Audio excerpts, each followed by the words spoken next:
Goeiemôre, jammer vir daardie kort afsny daar. Welkom by ons oggendoordenkings vir oggend. Ons gaan voort met ons wandeling deur Kolossense waar ons gedagtes uit die boek, die brief van Kolossense deel. Maar vanoggend lees ons 'n gedeelte uit Openbaring 7 en dan enkele verse uit Kolossense 1.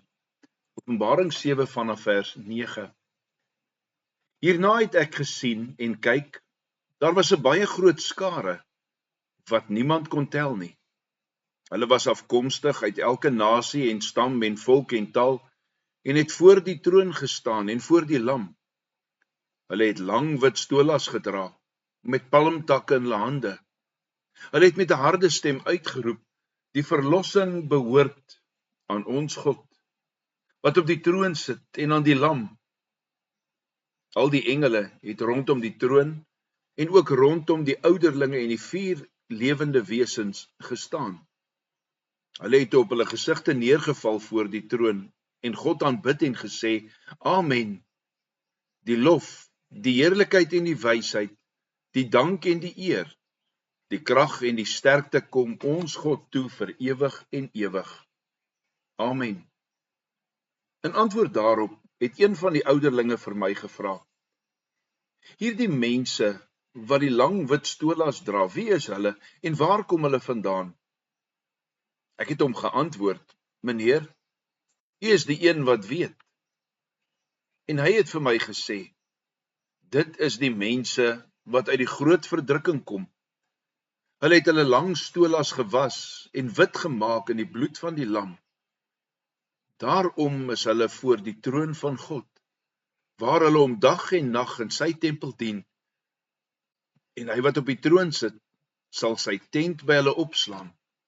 Hulle sal nie meer honger of dors word nie. En die son nie, ook geen hittegloed sal hulle brand nie. Want die lam wat in die middel voor die troon staan, sal hulle soos 'n herder versorg en hulle na fonteine met lewende water lei. En God sal elke traan uit hulle oë vee. Ons lees uit Kolossense 1, ek wil graag vanaf vers 12 lees. Met blydskap moet julle die Vader dank, omdat hy julle geskik gemaak het om deel te hê aan die Heiliges se erfdeel in die lig. God het ons uit die mag van die duisternis gered en verplaas na die koninkryk van sy geliefde seun, deur wie ons bevryding, die vergifnis van sondes, ontvang het. Geliefdes, nadat Paulus 'n versoekskrif in verse 9 tot 12 geskryf het, waarna ons gekyk het in die laaste 2 oordenkings, is dit ook goed om die vraag te vra, op grond waarvan het Paulus hierdie versoek aan God gerig? 'n Versoek wat so op elkeen van toepassing is. Hoe kan Paulus seker wees dat wanneer hy tot God bid, dat hy nie net in die lig gebid het nie? Hier ontdek ons dat die krag van Paulus se gebed rus in die persoon en in die werk van Jesus Christus. Jesus Christus, deur wie God ons genadiglik uit die duisternis verlos het. Jesus Christus, deur wie God ons in die koninkryk van die lig oorgeplaas het. Wanneer Paulus hierdie brief begin, dan skryf hy in vers 3, elke keer wanneer ons vir julle bid, dank ons God, die Vader van, en dan gee hy vir ons die volledige naam van Jesus, ons Here Jesus Christus. Christus het ons hierin oorgeplaas, in die lig. Besef ons dat Satan se koninkryk 'n donker koninkryk is. Satan se koninkryk is 'n koninkryk van sonde en slawerny en slawerny aan die sonde.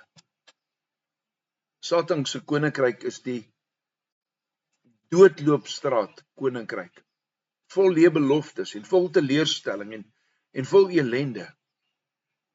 Ja, dis 'n koninkryk wat deur 'n tiran bestuur word, want Satan is nie ons vriend nie, maar ons teestander. Maar God het ons uit die koninkryk van die duisternis na die heerlike koninkryk van sy geliefde seun oorgeplaas. En wat 'n heerlike koninkryk is dit nie? Want God se koninkryk word regeer deur 'n uiters genadige koning, in wie jy en ek verlossing het. Watter verlossing? Die vergewing van al ons sondes. Ja, hy het ons verlos uit die domein van die duisternis. En daarvoor moet ons hom dank. Maar ons moet ook bid vir bekering van diegene wat steeds aan daardie koninkryk behoort. Ons moet bid dat God genadig sal wees om hulle daarvan te verlos deur die verkondiging van die evangelie. Daarvoor gebruik hy jou en my ook.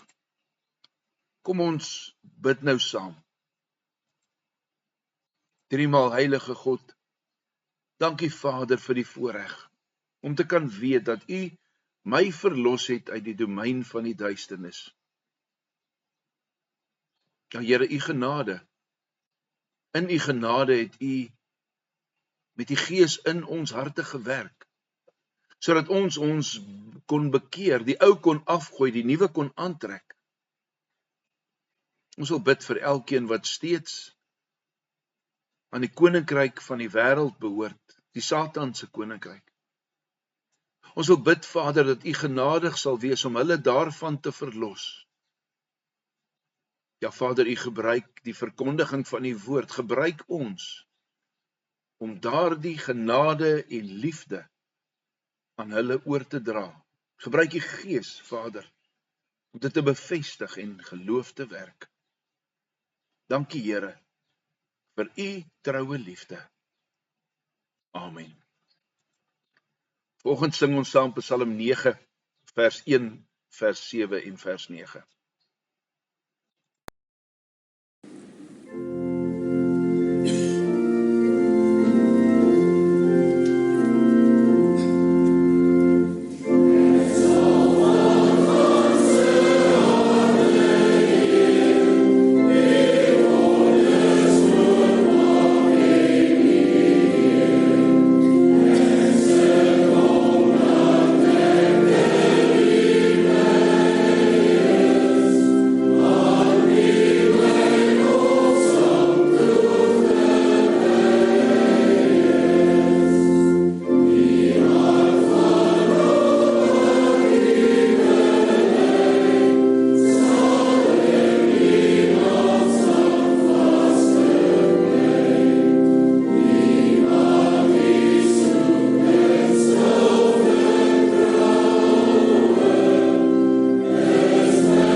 Geliefdes, vir môreoggend lees ons saam Hebreërs 1 vers 1 tot 14, Hebreërs 1 vers 1 tot 14 en dan Kolossense 1 vers 15 tot 20. Mag elkeen 'n geseënde dag hê tot ons mekaar 6:00 môreoggend weer ontmoet.